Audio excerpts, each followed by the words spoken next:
മനോജ്, ഈ നിസ്സാരമായ കാര്യത്തിന് തമ്മിലാണോ നിങ്ങൾ പിണങ്ങി ജീവിക്കുന്നത്? നിങ്ങൾ ജീവിതം തുടങ്ങിയിട്ടില്ലേ? ഇനി എത്രയോ കാലം നിങ്ങൾ അങ്ങോട്ടും ഇങ്ങോട്ടും ജീവിക്കാനുള്ളതാണ്. നിന്റെ വായിക്കാൻ തന്നെ ഇരിക്കാൻ നീ ഒന്ന് തുറന്ന് പറയാവേ.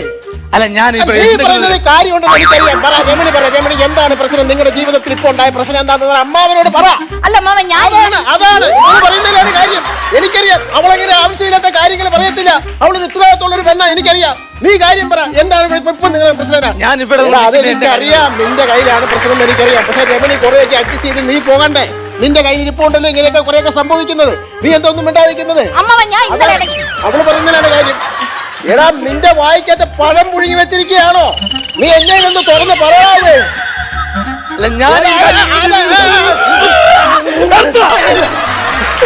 അമ്മാവനെന്ന് പറഞ്ഞ രാവിലെ മധ്യസ്ഥ പറയാൻ കയറി വന്നേക്കുന്നത്. ഇതിന് മുമ്പ് എന്നെ അണ്ണാക്കി കയറി നമ്മൾ സംസാരിക്കും. മറ്റൊരു വാ തുറക്കാൻ സമ്മതിക്കണ്ടേ? മനോജേ, ഞാനിവിടെ അമ്മാവനാടാ.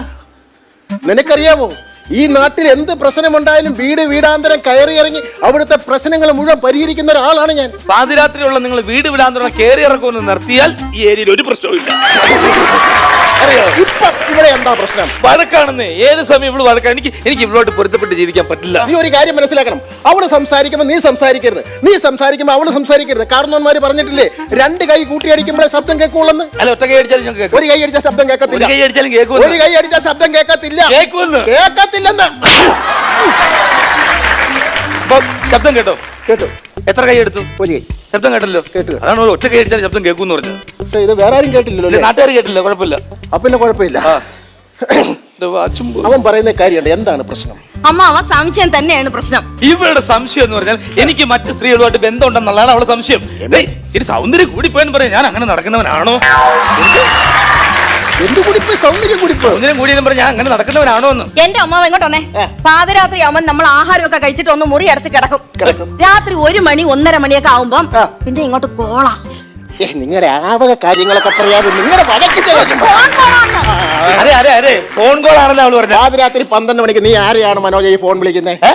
എനിക്ക് എന്റെ കൺട്രാക്ടിനെ വിളിക്കണ്ടേ? കൺട്രാക്ടിനെ വിളിക്കണ്ടേ?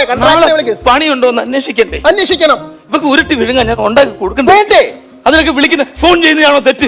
അതാണ് 12 മണിക്ക് സംസാരിക്കുന്നത്. എന്റെ ഭഗവാനെ, പാതിരാത്രി കൺട്രാക്ടിനെ വിളിച്ച് ഉമ്മ കൊടുക്കുന്ന ഒരു തൊഴിലാളിയെ ഞാൻ ആദ്യമായിട്ട് കാണുകയാണേ.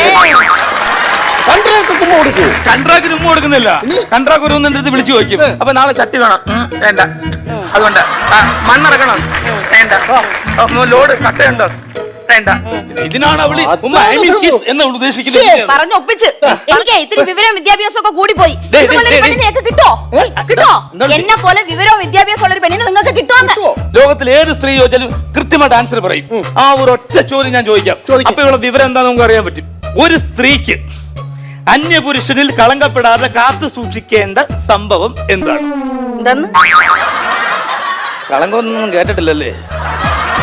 ഒരു സ്ത്രീക്ക് അന്യപുരുഷനാൽ കളങ്കപ്പെടാതെ കാത്തു സൂക്ഷിക്കേണ്ട സംഭവം എന്താണ്? സ്വർണം. ആ കിടക്കുന്ന ഈ നീളത്തിൽ അവള് വിവരം എടുത്തിട്ടുണ്ട്. സ്വർണം. ഒരു സ്ത്രീ കാത്തു സൂക്ഷിക്കേണ്ട സാധനമാണ് സ്വർണം. ഒരു ക്ലൂ തരുമോ? ഇനി അനിയന്റെ ക്ലൂവും കൂടെ ഞാൻ വരി കൊടുങ്ങി. എടി, ഒരു സ്ത്രീക്ക് അന്യപുരുഷനിൽ കളങ്കപ്പെടാതെ കാത്തു സൂക്ഷിക്കേണ്ട സംഭവം എന്ന് പറഞ്ഞാൽ ചാരിത്രം. അതാണ്. എന്തൊരു സാധനം? ചാരിത്ര്യോ? അതെന്തൊരു സാധനമൊന്നും. ചാരിത്ര്യോ? ഞാൻ പറഞ്ഞുതരാം. ഈ ചാരിത്രം എന്ന് പറഞ്ഞാല് നമ്മൾ ഈ കാർത്തിക ദിവസം അല്ലെങ്കിൽ തിരുവാതിര കാർത്തികയൊക്കെ വരുമ്പം നമ്മൾ മെഴുകുതിരി കത്തിക്കുന്ന ദിവസം ഉണ്ടല്ലോ. അപ്പൊ നമ്മൾ ഇലയില് ചേമ്പും കാച്ചിലൊക്കെ പുഴുങ്ങി വെക്കത്തില്ലേ? അതിന്റെ കൂടെ പുഴുങ്ങി ഇറക്കി വെക്കുന്ന ഒരു സാധനമാണ് ചാരിത്രം. അത് കഴിച്ചിട്ടില്ല. അത് കഴിച്ചിട്ടില്ലെന്ന് പോലും. ദേഷ്യം കാണിക്കണത് ഒരു സ്നേഹമില്ല എന്റെ അടുത്ത്. ദേഷ്യം കണ്ട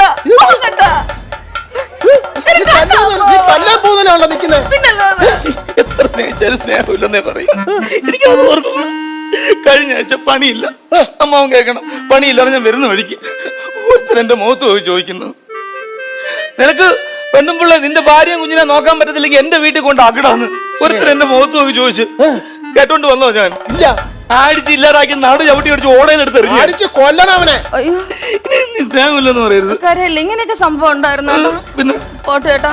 പിന്നെ ചേട്ടന് നോക്കാൻ വേണ്ടി എന്നെ എന്റെ കൊച്ചിനെ കൊണ്ട് അങ്ങനെ വീട്ടിൽ നിർത്തണമെന്ന് പറഞ്ഞില്ലേ? ആരവൻ? നിന്റെ അച്ഛൻ. ഓടാൻ എടുത്തിട്ടെന്ന് പറഞ്ഞത് ഇവിടെ അച്ഛനെ ചവിട്ടിക്കൂട്ടി ഓടാൻ എടുത്തിട്ട് കൊടുത്തു നടുവൊക്കെ ചവിട്ടി എന്റെ അടുത്ത്. ഇങ്ങനെയൊക്കെ കാണിക്കുന്ന ഇങ്ങനെ എന്ത് ചെയ്യണം ഞാൻ?